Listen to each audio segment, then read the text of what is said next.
ایک شخص فوت ہو گیا تو جب قبر میں گیا تو اس کے اوپر انواع و اقسام کے عذاب مسلط ہو گئے چونکہ بہت گناہ گار تھا.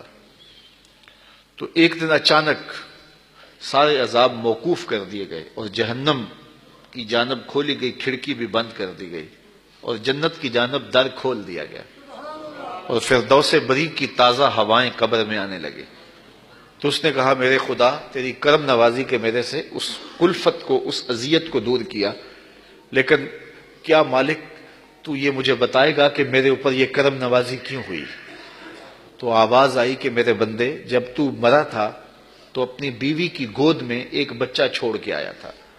اب بچہ تھوڑا سا بڑا ہوا ہے تو اس نے اس بچے کو مکتب میں بٹھایا ہے. تو استاد نے اس کو قرآن مجید پڑھانے سے پہلے کہا بیٹا پڑھو بسم اللہ الرحمن الرحیم. تو اس بیٹے نے اپنی توتلی زبان میں مجھے رحمان الرحیم کہا. مجھے شرم آتی ہے کہ اس کا بیٹا مجھے رحمان الرحیم کہہ رہا ہے اور میں اس کو عذاب دے رہا ہوں. تو میں نے اس کے صدقے سے معاف کر دیا ہے. تو اولاد اگر رحمان کہے، اولاد اگر رحیم کی بولی بولے تو اللہ کرم کر دے. اور اگر اولاد حافظ قرآن ہو، اگر اولاد عالم دین ہو، اگر اولاد 5 گانا سجدوں کی عادی ہو، میں کہتا ہوں والدین کے لیے روزانہ دعا کرنے والوں پر اللہ کرم نوازی فرماتا ہے. اور جو نمازی ہوگا وہ دن میں کتنی مرتبہ کہے گا ربنا اغفر لی ولوالدی، اے اللہ مجھے بھی بخش دے، میرے والدین کی بھی مغفرت فرما دے. تو خوش نصیب ہیں وہ ماں باپ جن کی اولاد نمازی ہے. اگر آپ نمازی ہیں تو آپ کے والدین خوش نصیب ہیں. آپ کی نمازوں میں روزانہ آپ کے والدین کے لیے دعا ہوتی ہے، اور آپ کی اولادیں نمازی ہیں تو آپ خوش نصیب ہیں کہ آپ کے لیے روزانہ بخشش اور مغفرت کی دعا کی جاتی ہے.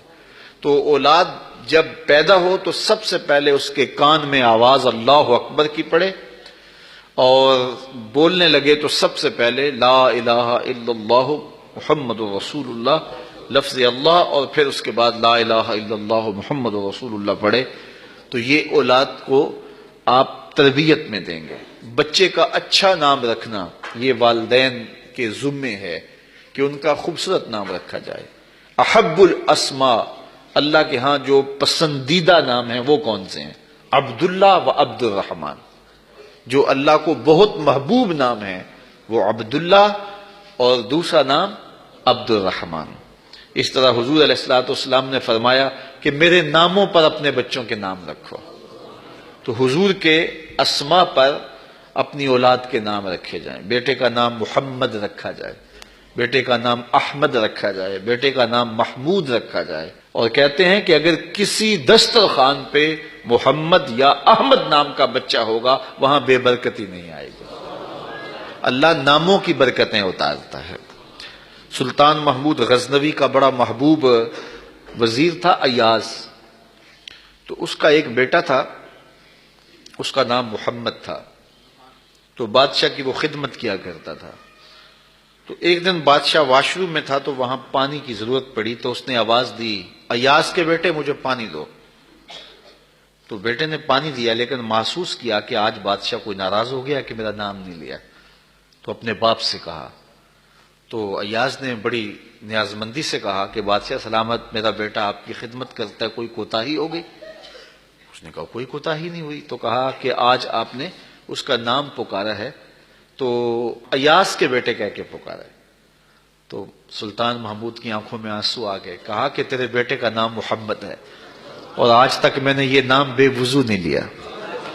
اللہ اکبر. ہمارے قبلہ سر رحمۃ اللہ تعالی علیہ کے بڑے صاحبزادے کا نام محمد تھا. تو وہ ساتھ جی بولتے تھے، محمد جی، اور ساتھ آنکھوں سے آنسو بھی جاری ہو جاتا جب نام پکارتے تھے. تو حضور کے نام پہ نام رکھا ہے تو اس کی بھی تکریم کریں، اور جس کا یہ نام ہے اس کی بھی تکریم کریں. تو اچھا نام رکھنا اور یہ 7ویں دن رکھنا مسنون ہے. ایسا الٹا سیدھا نام رکھنا آج کل لوگوں کو یہ خبط ہو گیا کہ ایسا نام رکھو کہ جس نام کا بچہ دنیا پہ پایا ہی نہ جائے. اور پھر ایسے ایسے عجیب و غریب نام کے جو بے معنی ہوتے ہیں. تو نام حضور کے ناموں پہ رکھو. اسماء باری کے ساتھ عبد کی اضافت کے ساتھ نام رکھو.